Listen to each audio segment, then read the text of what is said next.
En el 2012, una serie de creencias religiosas constituyeron un fenómeno que sostenía que en el solsticio de diciembre de ese año sucedería el fin del mundo.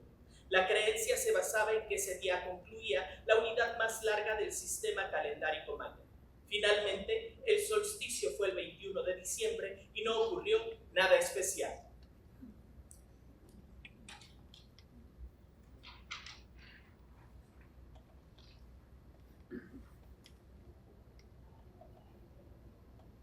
Lo recuerdo como si fuera este momento. Estoy debajo de la cama, llorando, hecho un manojo de nervios. ¿La razón? Escuché a mis papás y a mi papá Chevo hablar sobre el fin del mundo. Lo hicieron sin darse cuenta de que yo estaba allí. Tenían tan solo 7 años, la edad en la que todo nos impresiona. Ellos hablaron de cómo la capa de ozono se estaba debilitando y de cómo esa capa invisible para nuestra vista se extinguiría en tan solo unos años más. Como consecuencia, los rayos del sol entrarían directamente a la Tierra y nosotros, los seres humanos, terminaríamos quemados, tatemados como chicharrones en aparador de carnicería. Yo siempre fui un niño impresionable, sensible por decirlo de una manera amable. Era 1987 y mi vida ya se había marcado por primera vez, y esa marca me perseguiría por el resto de mi existencia. Siempre le he temido al fin del mundo. Tiempo después, escuché a mi papá Chevo decir: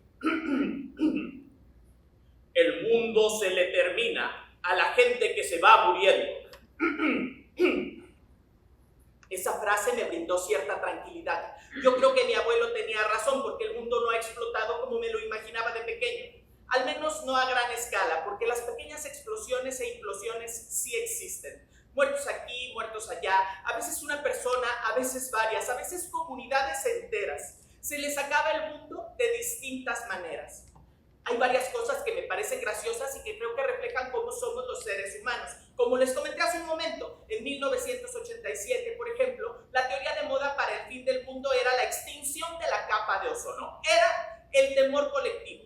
Hasta mis tías platicaban del asunto mientras peinaban sus grandes tupés con aguaneta.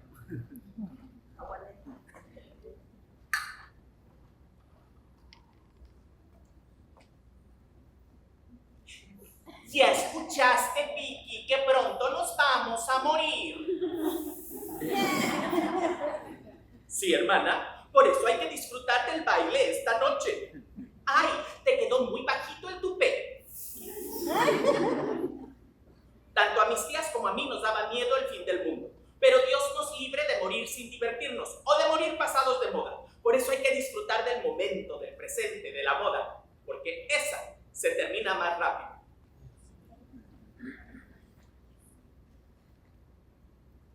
Chicas de hoy, tururú, tururú, el fin de milenio, tururú, tururú. Chicas de hoy, tururú, tururú, es nuestro momento.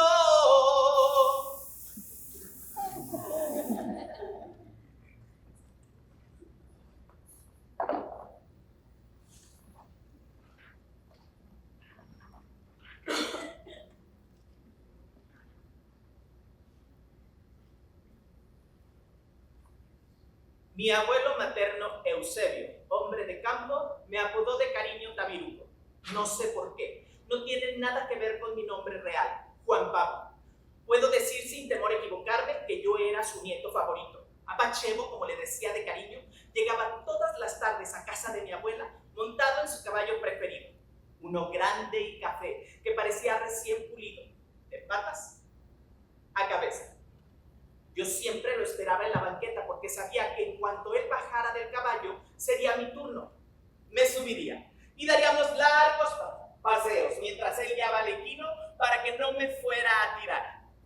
Eusebio, hombre de campo, de caballo, hombre sabio. Mi abuelo aprendió todo lo que sabía, viviendo la vida y leyendo.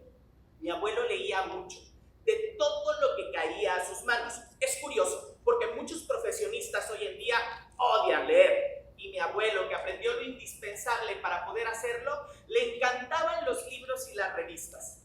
Eso sí, una vez me advirtió sobre un libro que no debería de leer nadie. Se refería a la Biblia Negra. Él la comenzó a leer, hasta que un día, antes del atardecer, acostado en la hamaca que colgaba de los enormes ciruelos de su patio, se durmió leyéndolo. Despertó cuando ya estaba totalmente oscuro, mientras la hamaca se mecía con fuerza de un lado a otro por alguien que él no alcanzaba a ver. En ese momento tiró la Biblia al suelo, pues todavía la tenía agarrada sobre su pecho, y como pudo, saltó de la hamaca y entró corriendo a su casa. Jamás volvió a ver esa Biblia. Mi abuelo solo se aseguró de que mis tíos no la hubieran recogido. Un par de días después, durante un sueño, lo visitaron mis bisabuelos que ya habían muerto y lo regañaron severamente por leer esa Biblia. No nos hagas volver, Eusebio. La próxima vez nos materializamos y te ponemos una chinga, le advirtió mi bisabuelo a mi apache.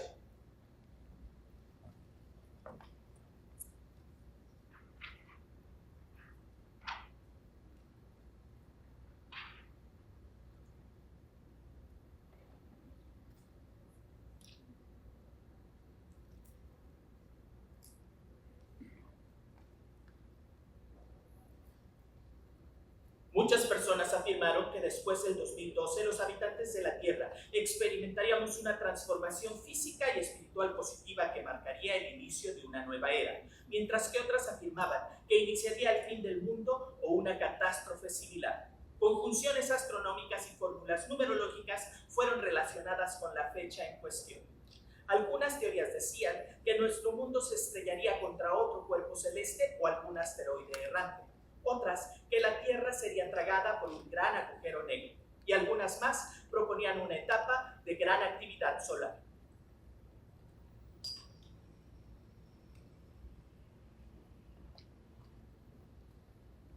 Sí, hermana, por eso hay que disfrutar del baile esta noche. ¡Ay! Te quedó muy bajito el tupé.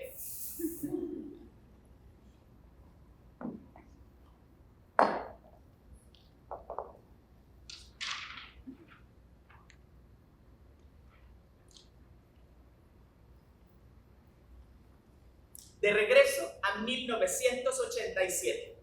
Advertencia: estaremos dando saltos en el tiempo constantemente. Es curioso recordar a la gente de mi pueblo en 1987.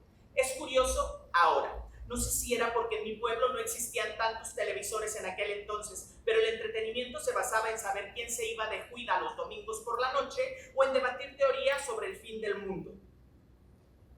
Para los que no lo saben, irse juida era el acto inmoral que aplicaban en mi pueblo las muchachas casaderas que, en vez de casarse, se iban de su casa con el novio a escondidas de sus papás. ¡Ay, comadre! Ya no le llegó a dormir su hija el domingo, se le fue juida. Los lunes, las juidas eran la noticia de 8, pero para el martes ya solo nos quedaba el fin del mundo. Existía otra teoría sobre cómo iba a terminar el mundo en aquel entonces, y aunque no era tan popular como la de la capa de ozono, era lo suficientemente aterradora.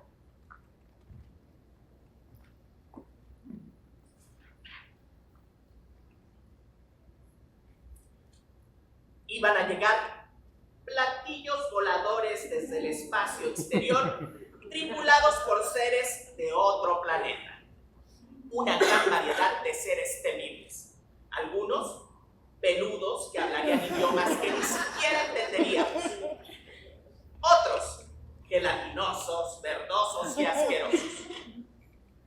Pero, ¿por qué vendrían estos seres a la Tierra? A destruirnos, a hacernos sus esclavos. Había un poco de todo entre sus razones, pero la más importante era la existencia de una guerra entre varios mundos lejanos, entre partidos políticos del espacio exterior. Sí, adivinaron, existía una guerra de las galaxias. Tan, tan, taram, tan, taram, pum, pum. Tam, tam, taram, tam, taram, tom, tom, sum, sum, sum. Alguien de mi pueblo había ido a Puerto Vallarta y entrado al cine a ver la Guerra de las Galaxias. Impresionado por lo que había visto en la pantalla grande, regresó al pueblo convencido de que eso era real y el acabose estaba por suceder. El compadre se lo contó a la comadre a la madrota, y al día siguiente, cuando las señoras esperaban su masa en el molino, la historia de la guerra de las galaxias ya era una teoría sólida para el fin del mundo. ¡Ay, comadre! Esos extraterrestres quieren todo de nuestro mundo. Unos ya hasta se apropiaron de los nombres de las vacas. Nada más le agregaron el chu, se llaman chuvacas. No olvidemos que era 1987 y San Vicente Nayarit era un poblado pequeñito. Puerto Vallarta nos quedaba a casi 2 horas de camino de terracería. Era una edad de inocencia. Era mi edad de la inocencia.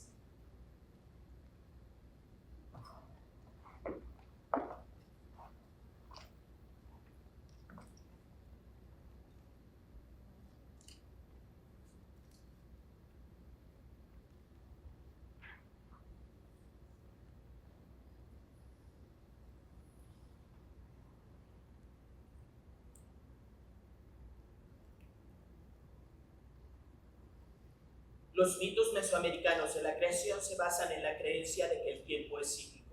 Esto quiere decir que con la repetición del tiempo, la creación y la destrucción del mundo ya había ocurrido en varias ocasiones, y que cada que se destruía un ciclo o mundo, los sobrevivientes se convertían en animales. En mi vida he conocido a varios sobrevivientes del fin del mundo. Sin embargo, en las antiguas profecías mayas, los aztecas o los antiguos mesoamericanos nunca profetizaron un cambio repentino para el 2012. La idea de que un gran ciclo llegaba a su fin fue una invención de nuestro tiempo.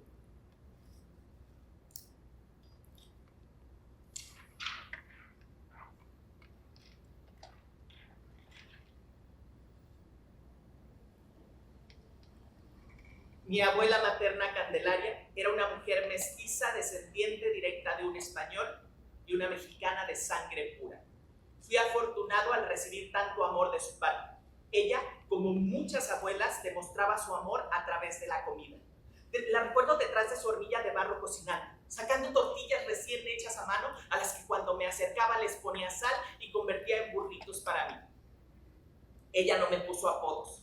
Demostraba todo su amor a través de su mirada y su comida. Si me ponía triste por cualquier cosa, ella inmediatamente se ponía a hacer chilaquiles horneados. Una receta que no sé de dónde se inventó, pero es la cosa más deliciosa que he probado hasta la fecha.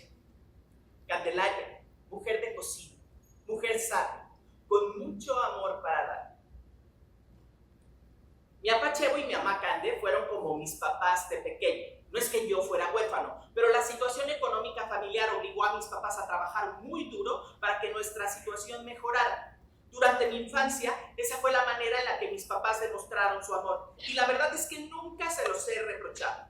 Nos dieron muy buena vida a mis hermanas y a mí. Mírenme, gordito, bien nutrido. Y eso hizo que el lazo con mis abuelos se hiciera muy fuerte. Eran como mis papás, sin duda. A los 5 años de edad, despertaba en casa de mis abuelos con la radionovela Porfirio Cadena, El ojo de vidrio. Y con el olor de mi abuelita cocinando huevos con chorizo. El bueno, del de rancho, no las cosas transgénicas y plásticas que nos venden hoy en día. Y ya desayunado y peinado con limón, mi papá Chevo me llevaba al kinder. Mi lonchera de metal contenía un jugo y un gansito. Conforme pasa el tiempo y nuestra vida se agota, uno se va dando cuenta que, como decía mi papá Chevo, el mundo se nos comienza a acabar de distintas maneras. Una de las más crueles es cuando se nos termina la inocencia o cuando nos la matan. La primera vez que le pusieron un putazo a mi inocencia fue cuando estaba en la primaria. La responsable fue mi amiga Patti, una amiguita precoz, muy precoz. Un día que estábamos en la primaria durante el receso, Patti nos comenzó a contar lo que había presenciado la noche anterior en su casa. Los papás de Patti, pensando que ya estaba dormida, comenzaron a tener relaciones sexuales. Patti y sus papás dormían en el mismo cuarto, en camas separadas, por supuesto. Esa noche, Patti no estaba dormido.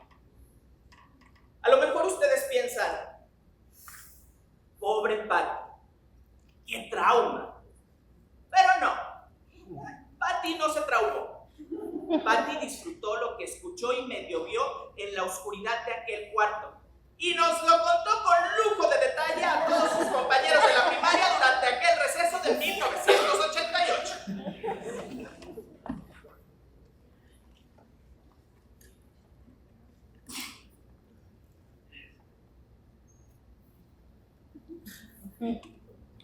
Lo que su papá decía: agárramelo, agárramelo, no sea ranchera. Lo que su mamá contestaba: ay, ¿cómo eres? Ay, ¿cómo eres? Ah, ¿cómo eres? Patty se deshizo de su inocencia con un gusto singular y nos quitó la inocencia a todos sus compañeros de la primaria. Una vez que descubrió que los niños no eran transportados por una cigüeña, Patty comenzó a buscar entre las cosas de sus papás para encontrar más secretos de la vida adulta. Y encontró revistas con gente teniendo sexo.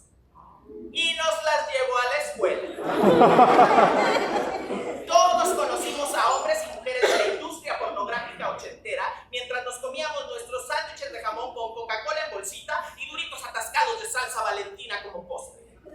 Así observamos cómo el mundo de nuestra inocencia llegaba a su fin.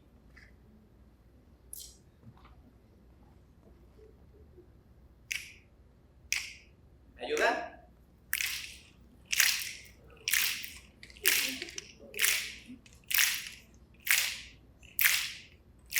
Papi, ¿por qué niños como yo no tienen con quién jugar y no tienen una mamá? Le siguen, a este ritmo. Papi, ¿por qué lloras como yo? No tienes con quién. ¿Quieres una mamá? Yo no sé por qué. Mamá, al cielo tengo que ir. A papá le voy a pedir que me deje con mi mamá. Al cielo voy aquí y le voy a decir que no tengo con quién jugar y con ella me quiero quedar.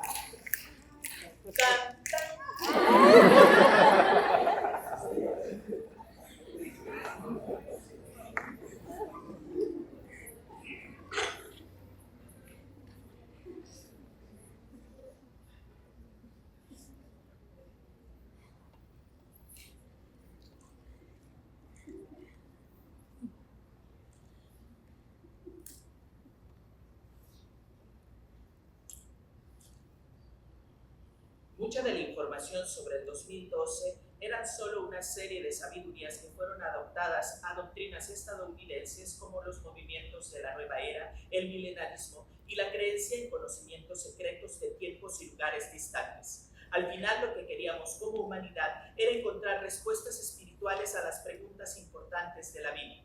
Pero los escritores esotéricos encontraron en los mayas la cultura ideal para hacer su agosto.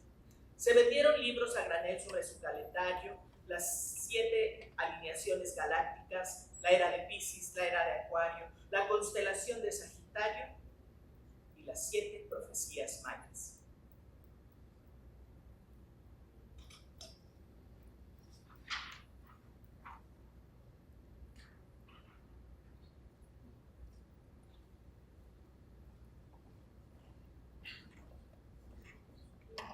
Entrale, cabrón, suéltate, suéltate, primer putazo, aquí te espero, cabrón.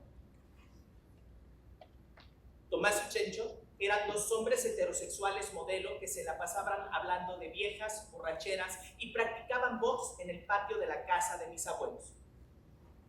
Tomás y Chencho eran mis tíos. A mis tíos les encantaba romperse la madre con singular alegría. Y no era que aspiraran a ser boxeadores profesionales, sino que era su manera de descargar testosterona, de demostrar sombría. Entre menos dientes, más machos se sentían. Yo vivía con el constante temor de que llegara el día en que me invitaran a ponerme los guantes y a darme de madrazos con alguno de mis primos. Entonces, cuando la función familiar de box comenzaba, yo me iba a esconder, con los catálogos viejos de Avon de mis tías bajo el brazo, y con mis plumonitos en mano, me ponía a retocarles el maquillaje a las modelos del catálogo. Mientras Tomás y Chencho boxeaban aplaudidos por mis primos y mi apachevo, quien también era parte del ritual, yo le hacía un makeover a mis amigas imaginarias.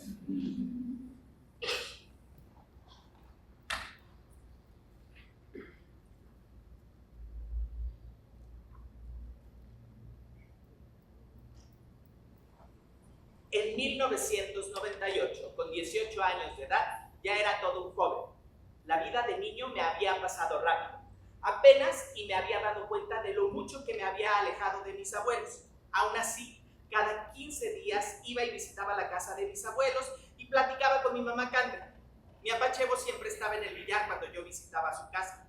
Durante esas visitas, generalmente era yo el que me la pasaba parloteando sobre la escuela y mis primeros lugares en conocimiento. Pero esa tarde fue diferente. Mi abuela tenía algo que contarme.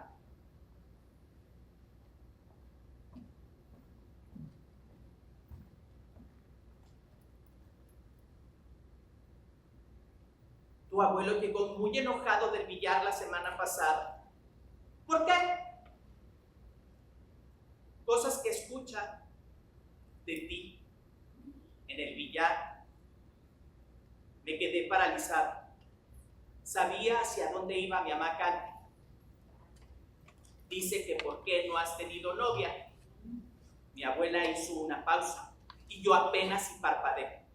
No tenía nada que decir. Entonces mi abuela comenzó a amasar la preparación de harina que tenía sobre la mesa. Ya le dije que ¿qué quiere? Que tú estás estudiando, que tú no eres como los vagos de tus primos. Tú primero vas a estudiar, ya después tendrás tiempo de tener novias y casarte. ¿Quieres que te haga chilaquiles?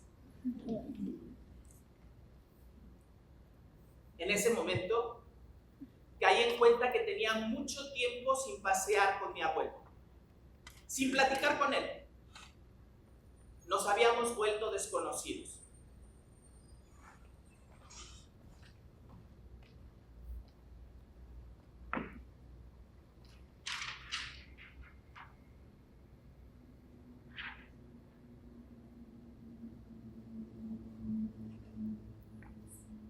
¿Y cómo olvidar la primera vez que te rompen el corazón? Ese es el fin del mundo más desgarrador, porque la primera vez que realmente te entregas crees que será para toda la vida. Al menos yo sí lo creí y entregué el corazón, el dinero, que no era mío porque todavía me mantenían mis papás, el cuerpo, todo. Mi vida giraba a su alrededor. Troné a mi primer gran amor, que resultó que no lo era, por mi primer real gran amor, el de verdad. ¿Complicado? Sí, bastante. Me explico. Yo tenía a mi primer novio, Jimmy. Todo era perfecto con Jimmy. Nunca peleábamos, siempre estábamos de acuerdo, besaba delicioso, solo que no habíamos consumado nuestro amor, como que no habíamos encontrado cómo nuestros cuerpos podrían funcionar juntos, en la cama. Además, Jimmy vivía en otra ciudad, a 5 horas de distancia. Era un amor de lejos que para mí era perfecto. Me daba el tiempo necesario para no descuidar mis estudios universitarios. Hasta que una noche llegó mi amiga Lamendo y me presentó a Ulises. Ulises era guapo, de barba cerrada y varios años mayor que yo. Su único defecto, tenía novio. Ah, y yo también. Ulises también vivía en otra ciudad, a 5 horas de distancia. Ajá, en la misma ciudad donde vivía Jimmy. Yo no sé si fue karma. Yo creo que sí. Troné mi relación con Jimmy y comencé a andar con Ulises. La relación con Ulises era muy diferente a andar con Jimmy. Peleábamos seguido, nunca estábamos de acuerdo, besaba tosco, pero el sexo era deliciosamente salvaje. Nuestros cuerpos funcionaron juntos a la perfección desde la primera vez que nos quedamos a solas en una habitación. Y es que Ulises fue mi primera vez. No les voy a contar esos detalles, tampoco es esto un relato porno erótico, ¿sí? No, no lo es. Pero la primera vez era importante para mí. Yo quería llegar virgen al matrimonio. No es broma. Tantos años de haber sido fan de Lucerito se habían implantado nosotros. Entonces, para mí, mi dote ya estaba entregada a Ulises. Aun y cuando todavía no eran legales en México los matrimonios entre personas homosexuales, para mí, este matrimonio y el ser felices para toda la vida ya eran un hecho en mi cabeza.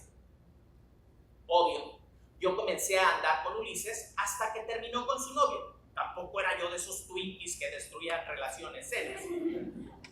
A los 5 meses de andar con Ulises, intenté terminar la relación. Peleábamos demasiado, y aunque lo amaba mucho, yo intuía que todo estaba llegando a su final. Entonces hubo lágrimas. No fueron las mías. Ulises me rogó para no terminar. Entonces yo creí, claro, que todo estaba bien en la relación. Todo estaba en mi cabeza. Esta era tan solo mi segunda relación amorosa. Por supuesto que me imaginaba cosas debido a mi inexperiencia. La relación continuó. Pasó un mes y agendé mi visita mensual a Guadalajara para ver a Ulises y también para audicionar para la segunda generación de la academia. Después de mi audición,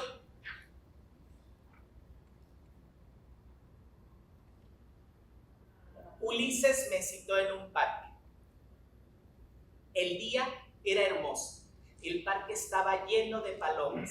Los tapatíos caminaban como enloquecidos, unos a sus trabajos, otros a sus escuelas, y yo era feliz. Estaba en la ciudad, que como buen pueblerino me emocionaba bastante. Y tenía amor, juventud, tan solo 22 añitos. Un polluelo, chulada de cabrón. No me había ido bien en mi audición.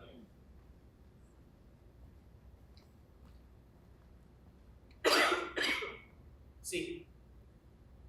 Juan Pablo, número 2012. Sí, sí estoy listo. Amorcito corazón, yo tengo tentación de un beso. Se me fue el aire cuando uno de los jueces se me quedó viendo fijamente mientras cantaba Amorcito corazón. Me puse nervioso, pues. Aún así, todo estaba perfecto. Tenía amor, juventud, toda la vida por delante, hasta que Ulises llegó al parque. Me miró y me dijo, esto no está funcionando.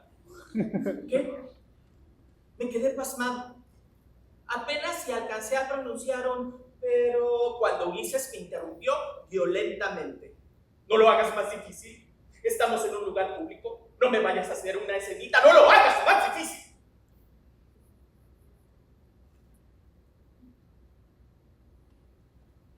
Me sentí desnudo. Era como si hubieran agarrado todo mi cuerpo, lo hubieran levantado 2 metros y me hubieran dejado caer de hocico al pavimento. Caminé a la avenida. Paré un taxi.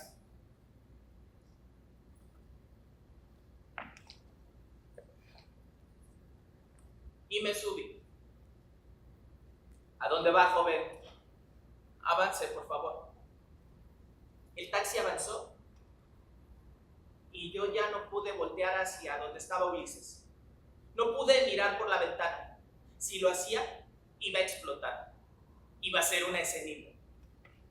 El taxi avanzó y comencé a llorar. A llorar como si tuviera 7 años y mi mamá no me hubiera querido comprar un gansito. O sabritas. No era cualquier clase de llanto, era un berreo intenso.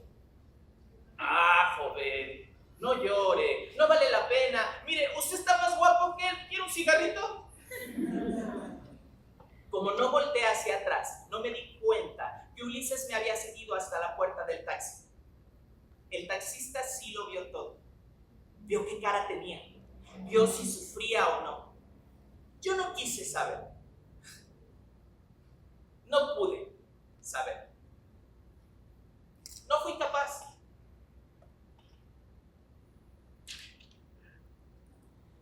Se me acabó el mundo.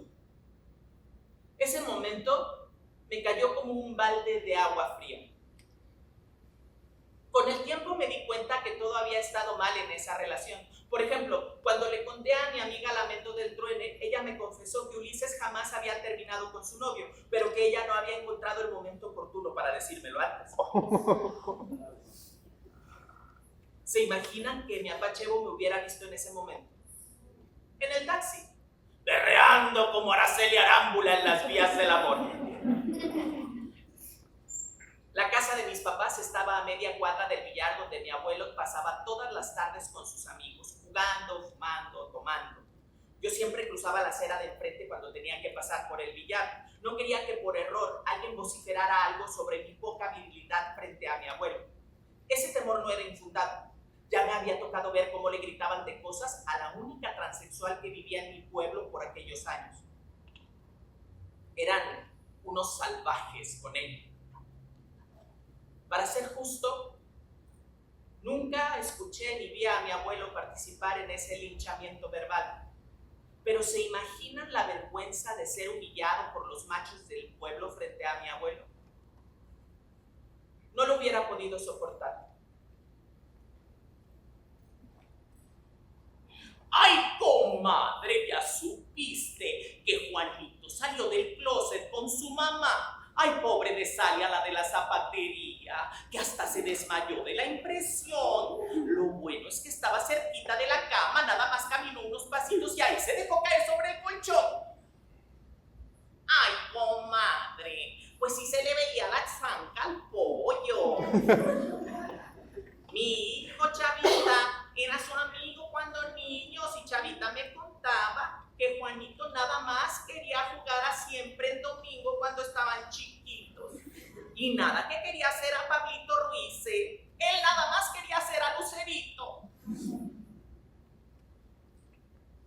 En la juventud nos valen madres si el mundo se acaba o no. De jóvenes estamos de fiesta. Es la fase en la que conocemos otros mundos. El mundo del alcohol, del reventón. Yo conocí el mundo de la marihuana. Sentado en la arena de la playa frente al mar, en Puerto Vallarta, un amigo me vio tan triste que me ofreció el primer churro de mota de mi vida. Aunque ya había pasado un mes del repentino truene con Ulises, yo seguía dolido, bajoneado, y no había encontrado un clavo que sacara otro clavo. Así es que me fumé mi primer porro. Según yo, no sentí nada. Solo que no me acuerdo cuándo me fui de la playa. Ni tampoco me acuerdo cómo fue que llegué al ciber. Pero de pronto ya estaba allí, enfrente de una computadora blanca y con mi bandeja de correo de Hotmail abierta. Listo para redactar mi correo del desquite. Ya había escrito en el remitente, uliseselculero@hotmail.com. Obvio, ese no era su correo real, pero tampoco les voy a decir cuál es su verdadera dirección, ya que todavía usa su correo de Hotmail el muy chavorruco. Y ahí, enfrente de esa computadora, comencé a escribir.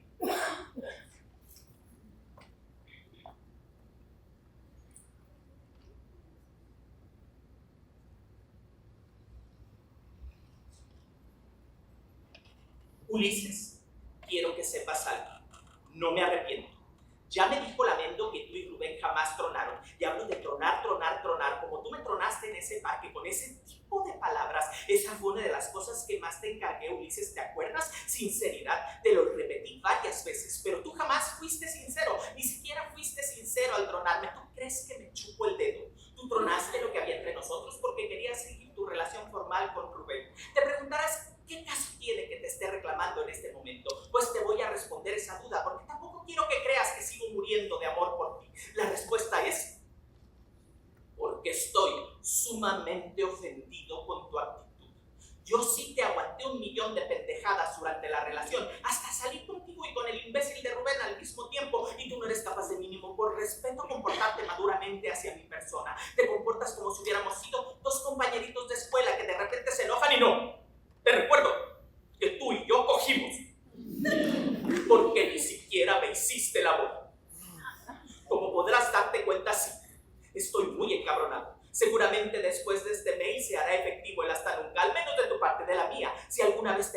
encontrar por el Messenger o en persona, te saludaré de la manera en la que tú lo hagas. Si siento que lo haces con gusto y cariño, te corresponderé igual, ya sin importarme si finges o no finges. ¡Qué lástima! Y tanto que propagas tu madurez y es lo que menos tienes. Pues terminé.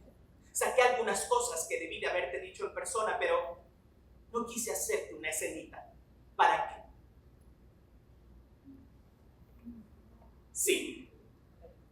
Estaba muy pendejo en ese tiempo. Ese fin del mundo me lo merecía.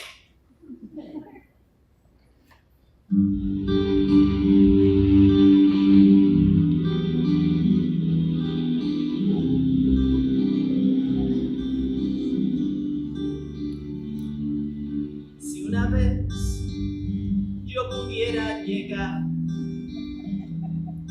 a erizar de frío tu piel, a quemar, qué sé yo, tu boca y morirme allí después. Y si entonces temblarás por mí y llorarás al verme sufrir, ay, sin duda tu vida enterada, como yo la doy por ti.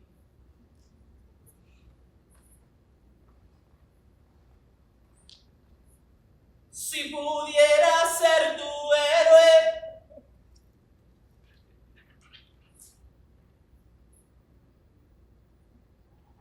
si pudiera ser tu Dios,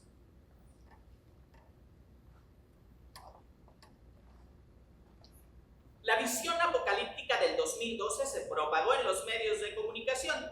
Hasta hubo una película dirigida por Roland Emmerich que se estrenó en el año 2009. El tiempo perfecto para hacer su agosto antes de que todo se fuera a la chingada. Hasta Britney Spears hizo una canción sobre el fin del mundo. Existía otra teoría sobre cómo iba a terminar el mundo que decía que habría un cambio geomagnético provocado por una erupción solar equivalente a 10.000 bombas atómicas. Traducción: el polo norte iba a ser el polo sur. Si el norte fuera el sur, sería la misma tontería. Ricardo Arjona no estaba tan pendejo al final de cuentas. No hubo evidencia científica que apoyara esta versión.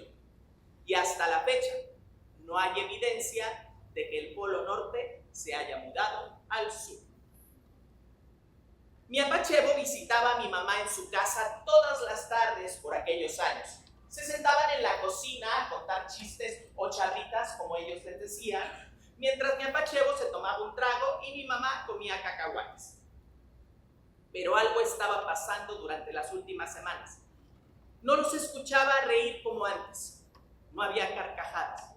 Después de la última conversación con mi mamá Cande sobre las inquietudes de mi apachevo, no iba a preguntar qué estaba pasando. No estaba listo para salir del closet con toda la familia. Igual y nunca iba a hacerlo. Eso era cosa mía. Muchos homosexuales de mi pueblo habían vivido sin declararse. Simplemente eran jotos y ya. Uno es lo que es. Y punto. No se le tiene que dar explicación a nadie. Pero la solemnidad de las conversaciones entre mi mamá y mi apachevo no tenían nada que ver conmigo. Algo andaba mal con la salud de mi abuelo. Tenía dificultades para orinar. Mi mamá trataba de convencerlo desde hacía tiempo de ir al doctor sin éxito. Pero al parecer, mi abuelo comenzaba a ceder.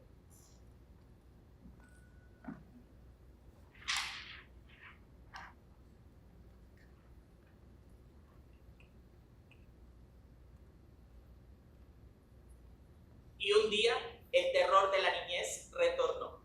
Era el año 2004. Estaba yo en el gimnasio sobre una caminadora, para ser más específico, cuando empecé a ver en la televisión imágenes del mar saliéndose y arrasando todo lo que estaba a su paso. Al principio pensé que estaba viendo los avances de una película hollywoodense, hasta que poco a poco comencé a darme cuenta de que estaba el canal de las noticias. Seguía sin entender hasta que comencé a leer las letras que pasaban por debajo de las imágenes. Tsunami en Asia. El aire comenzó a faltarme.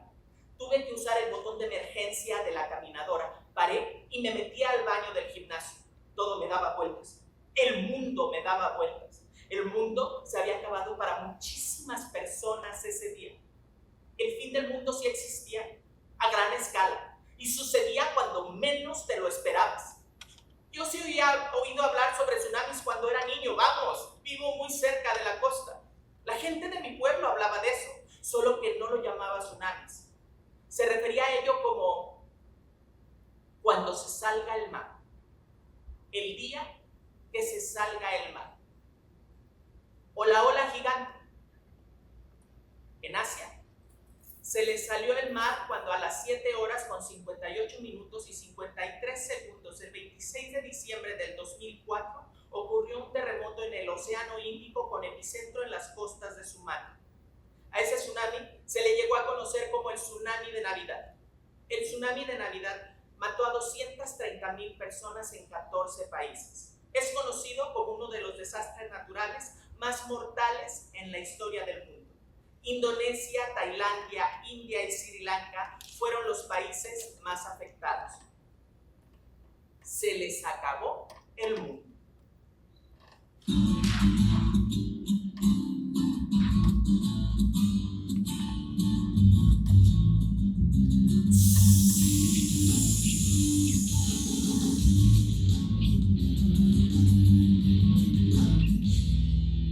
El norte sus McDonald's, basketball y rock and roll.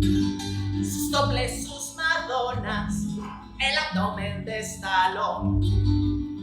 Intelectuales del bronceado, eruditos de supermercado, tienen todo pero nada lo han pagado. Con 18 eres un niño para un trago en algún bar, pero ya eres todo un hombre para la guerra y para matar. Viva Vietnam y que viva Forrest Gump, viva Wall Street y que viva Donald Trump, viva el 7-Eleven, volvean su nariz, sangría en los bolsillos, viajan con marihuana para entender la situación. Este juez del planeta que lanza una invitación, córtaselo a tu marido y ganarás reputación. Las barras y las estrellas se adueñan de mi bandera, y nuestra libertad no es otra cosa que una bandera. Si la deuda externa nos robó la primavera, al diablo la geografía, se acabaron las fronteras.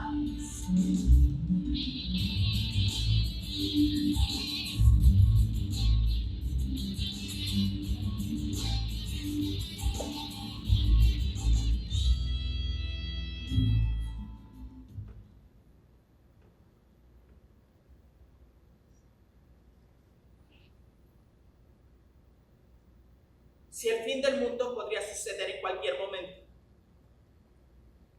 Si el dicho de mi abuelo era tan solo parcialmente cierto. Yo no quería que se me acabara el mundo sin platicar con él. Yo quería hablar con mi apachevo y decirle que era diferente, que yo no era como sus otros nietos, que yo no me iba a casar. Bueno, no con una mujer. Me armé de valor y fui a casa de mis abuelos, determinado a salir del closet con él. Mi apachevo sería el primero de mis abuelos de saberlo de mi boca, y lo demás sería pan comido.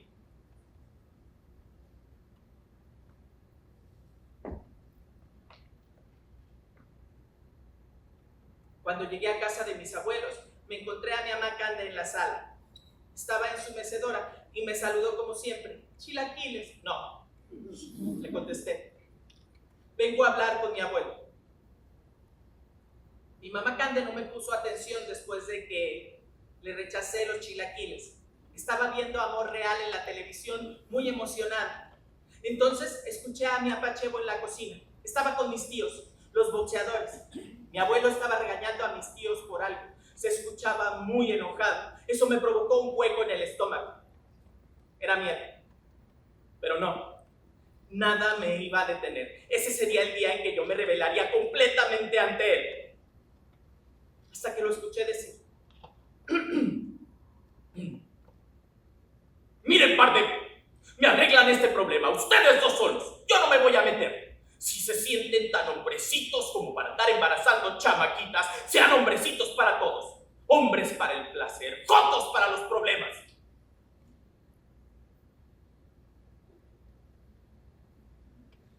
Hubo un silencio unos segundos, hasta que mis tíos estallaron en carcajadas y mi abuelo se les unió momentos después. Yo no pude entrar a la cocina.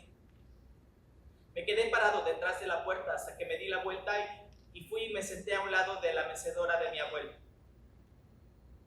Vimos el capítulo completo de la telenovela en silencio.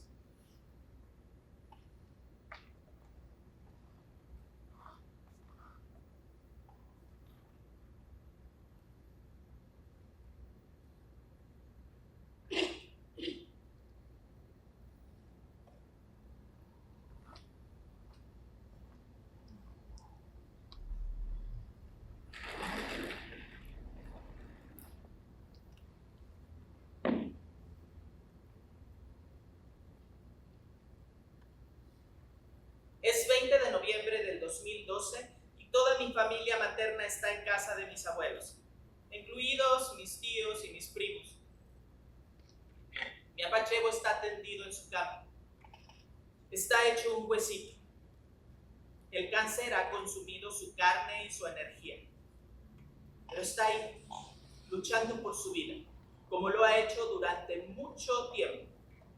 Mi abuelo, hombre sabio, de campo, de caballo, y toda la familia está ahí para apoyarlo. Es curioso, pero cuando hay más de 20 personas en una casa, siempre hay algo que se termina. El papel de baño, las servilletas, el café o el azúcar. Y cuando hay que ir a la tienda por lo que se terminó, parece que las voluntades también se agotan. No, y no importa. Yo voy a la tienda, denme dinero.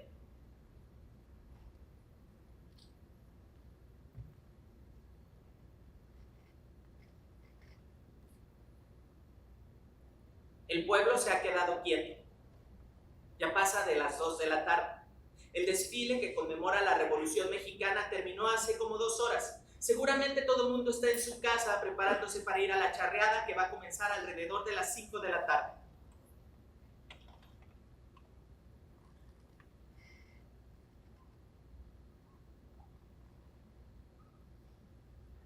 Cuando regreso a casa de mis abuelos, la casa parece estar vacía. Me siento confundido. ¿A dónde se fueron todos?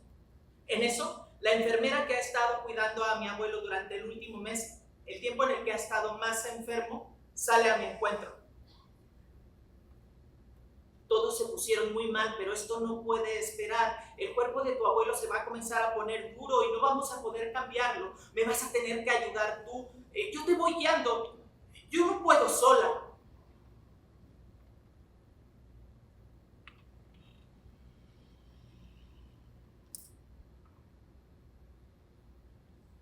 Las emociones de mi cuerpo se apagaron cuando entendí lo que la enfermera me decía. Mi abuelo había fallecido y había que cambiarlo de ropa. Nos colocamos, ella y yo, lado a lado de su cama.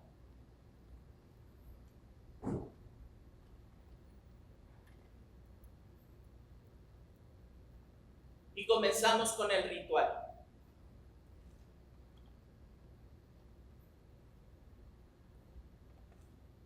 La piel de mi abuelo era como la de un bebé, pero la rigidez en su cuerpo ya comenzaba a hacerse presente. Lo terminamos de vestir con su ropa de hombre de campo, pero la de gala, como lo veía yo montar a caballo en tiempos de fiesta. Y entonces, la enfermera se retiró con la ropa que le habíamos quitado. Y yo me quedé ahí, a un lado de su cama.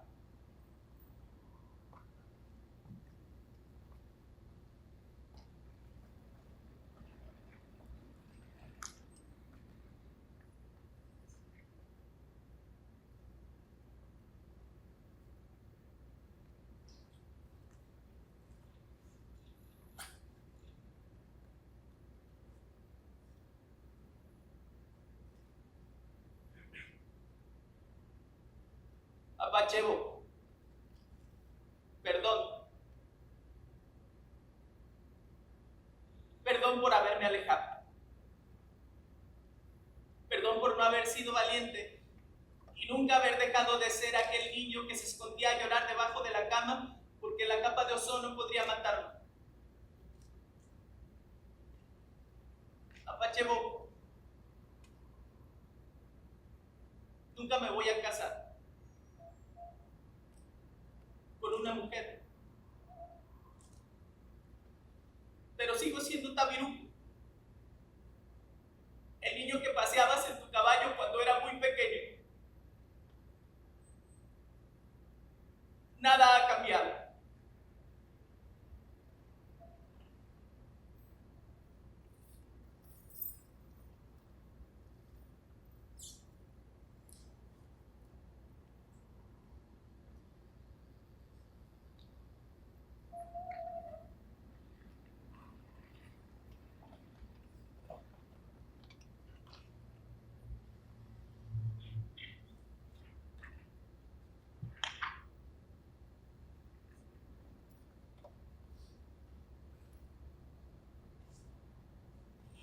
Y estamos en el 2025 y el mundo no se ha acabado. Al menos no hasta ahora. Al menos no como me lo imaginaba de pequeño. Al menos no para mí. Aunque las tragedias siguen pasando, a pequeña, mediana y gran escala. Y sé que varios fines del mundo se aproximan rápidamente hacia mí.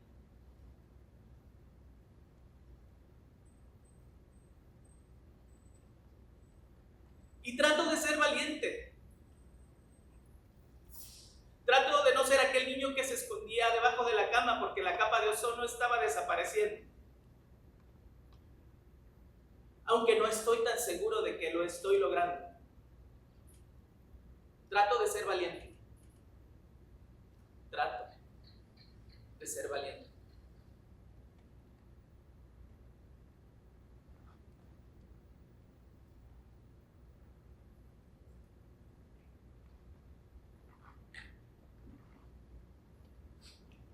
A finales del 2009, los especialistas en ufología, o sea, la gente como Jaime Maussan, comenzaron a circular rumores de que se habían detectado naves espaciales del tamaño de ciudades viajando hacia la Tierra. Platillos voladores de 10 kilómetros de longitud que llegarían a la órbita terrestre en diciembre del 2012.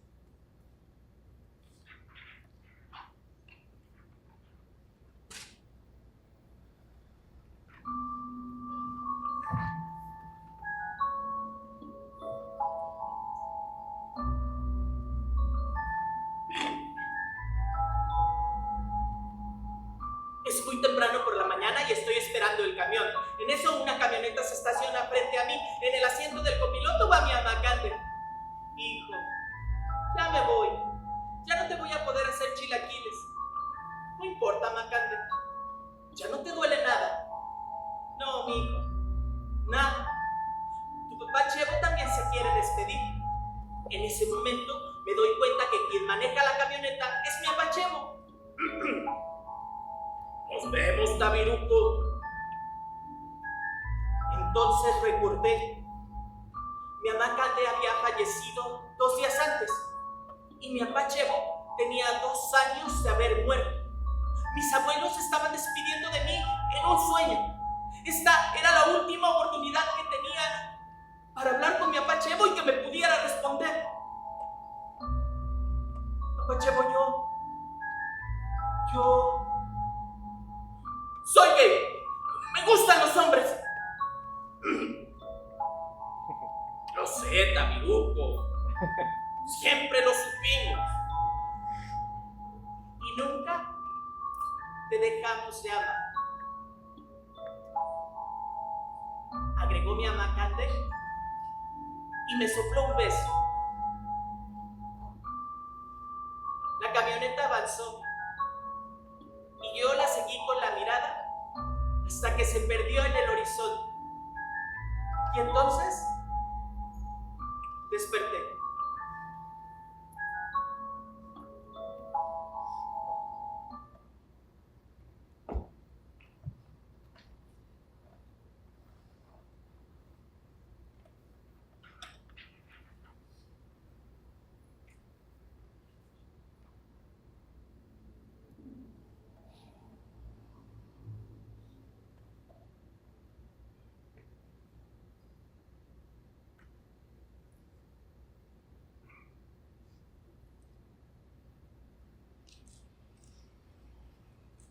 A mi Apachevo se le acabó el mundo un 20 de noviembre del 2012. Murió de cáncer. A mi ama Cande se le acabó el mundo en el 2014. Murió de cáncer.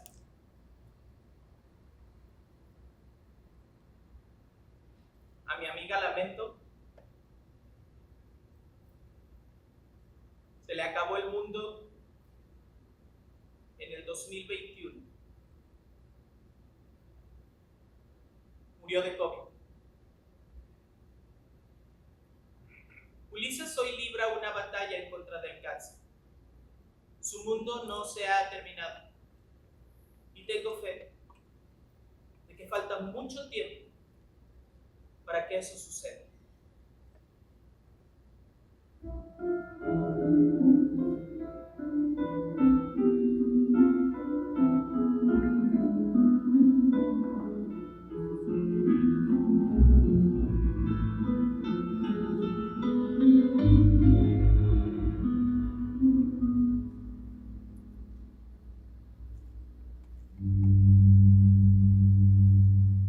Todos vamos a dar al final al lugar donde viven los muertos.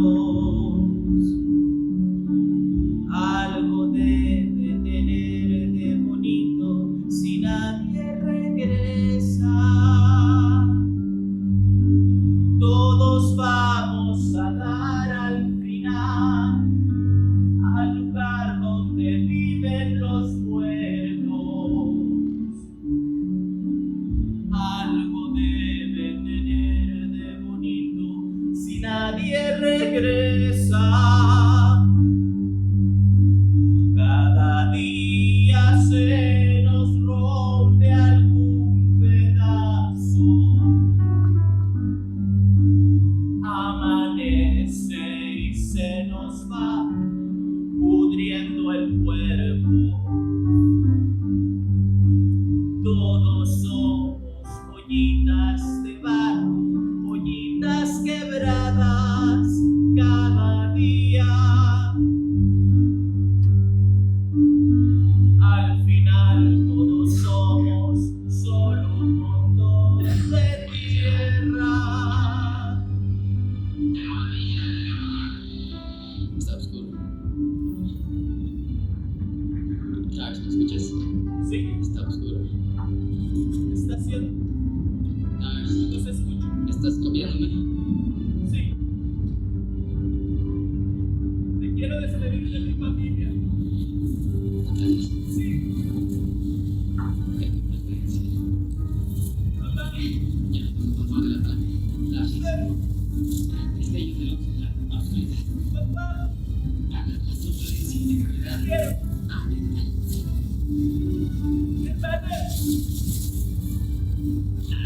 has sido la mejor compañera de viaje.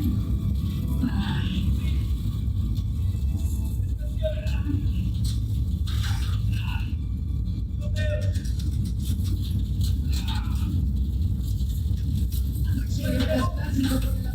¿Estás ahí?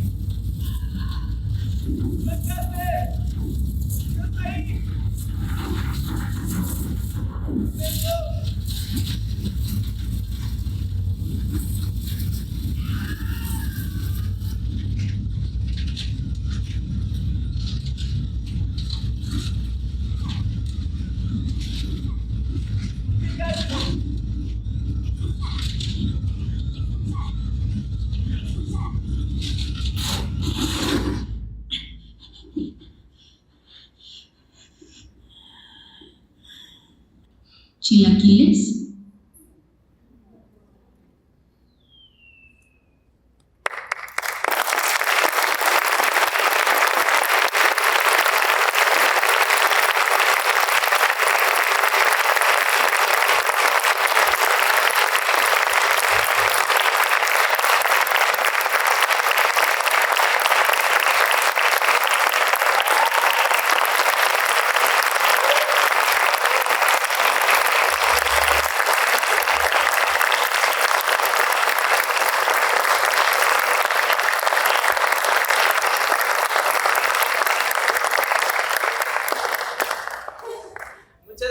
Muchas gracias por su asistencia.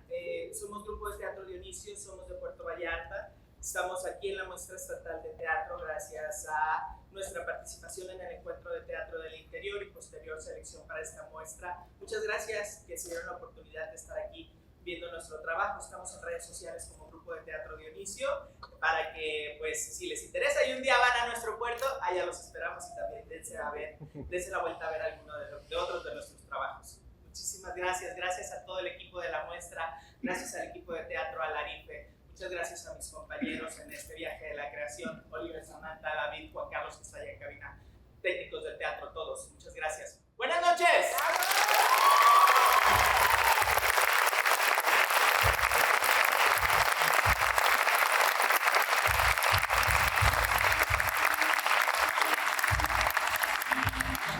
Thank you.